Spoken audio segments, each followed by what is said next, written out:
Much better. Yo fam, what's going on? Today we got the Sony WH-1000XM2s, or simply as the Sony MX2s on deck. But before I get further into the video, please subscribe to this channel because I'm gonna have much more content coming up, much more reviews, and the Galaxy S9 next week. So let's get to it. Now I want to start off with the sound because that's what you guys are mainly here for. Now these headphones right here have been extremely hyped since 2017, and it kind of lives up to its hype. I am definitely impressed with the sound on this one. They sound great. It seems like Sony put a lot of time to craft something nice and soothing with their audio.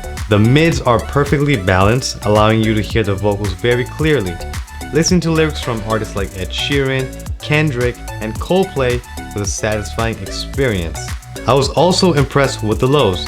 If you're a bass enthusiast, and I don't mean bass enthusiasts like Beats by Dr. Dre, I mean proper bass enthusiasts, these are something to look at. The lows are not overwhelming when you're listening to rock and hip hop.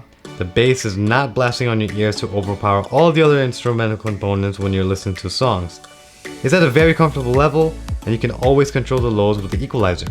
I'm glad Sony did a good job with the lows because I can hear the music clearly, I can hear every other instruments on the background, and it's not very overwhelming at all. Now let's get on with the highs though. Some of you guys may hate me for this, but honestly, I'm not so impressed. I love treble, I love the high notes, I just don't think I get that high treble experience. Now I'm not saying that the MX2s are trash with the highs, they're just at a moderate level. I feel notes from like flutes, cymbals, and violins, etc. just doesn't give you that kick. It doesn't give you that proper high note when you listen to music. It just gives you a basic response, but just not that kick. Now all this can be changed with the equalizer. You can set it to treble boost and boost up the treble, which, you know, it fixes the problem, but it does come with a downside. The bass does get a little depleted, so it doesn't really work effectively on every song.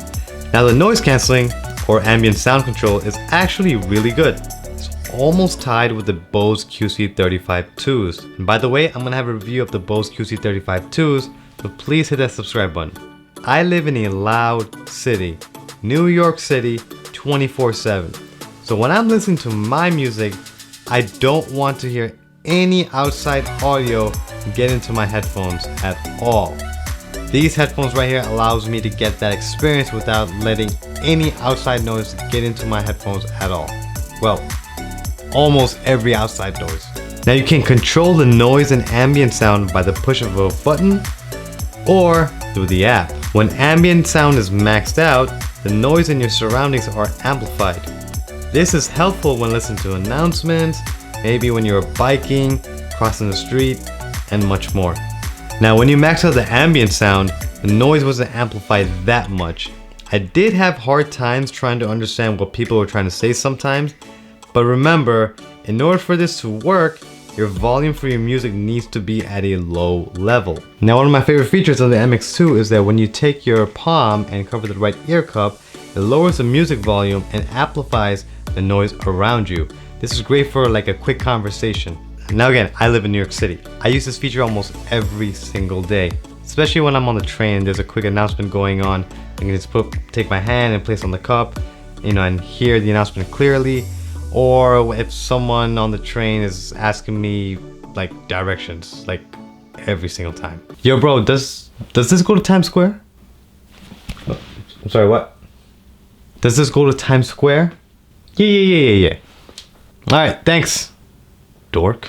You can do other things with the app, like control what's playing on your library, your equalizer with the frequency levels and bass, choose other preset sounds, sound position control, and noise cancelling optimizer. Sound position is actually pretty cool. You basically tap on a point and the sound of your music will travel and be played from that point you just chose from. It's cool, but I don't really find a good use for this. Noise cancelling optimizer basically optimizes the noise cancelling levels to your needs. You simply put on the headphones and just start the process. It auto detects and leaves it at a perfect comfort level for you. I didn't really like this that much because, you know, when the audio gets optimized, it sounds either worse or pretty much the same from where I originally had it from. The MX2's design are one of the best I've seen because it has these outer matte shells with dark gray accents giving an extremely stealthy look. The leather is soft and plushed against your ears for a comforting fit. Sony returned with improved touch gestures, allowing you to double tap for pause and play, swipe up and down for volume control, and swipe back and forth to change the selection of your song. The touch gestures were pretty smooth and accurate. I just didn't like the volume touch gestures that much because it only increased or decreased the volume by half an increment. So it took a long time for you to get to the volume that you wanted to be at. It has a 3.5mm headphone jack, and power and noise cancellation button. It comes with the usual 3.5mm headphone cables for a wired experience and a charger. Sony claims that the battery life on these to be around 30 hours. That's a lot for a pair of Bluetooth headphones. I've got up to about 23 hours, and that's a lot. That's more than enough. So basically, that's 3.5 hours of playtime every single day. So for the MX2s, we have great lows, we have great mids, we have a nice build quality, we have a great app infrastructure, we have great noise cancellation, but we have okay highs. Now, are these headphones worth it? Are they worth the hype? These headphones are worth it, yes. But people hyped up every aspect about the MX2s. Obviously, I don't agree with everything. I don't like the highs that much, but overall, everything else, I enjoy these headphones. They sound great. Would I use them almost every day? Yeah. Would I use them over my Bose QC35-2s? That's debatable.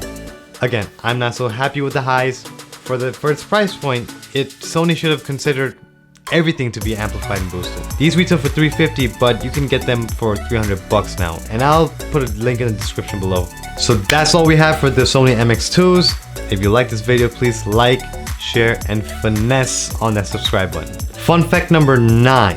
A can of Mountain Dew can dissolve a mouse. You hear that, New York City? Y'all better start investing on some Mountain Dew. New York has a little rat and mouse problem. Thanks for watching. I'm Zashak. Stay tech strong. Deuces.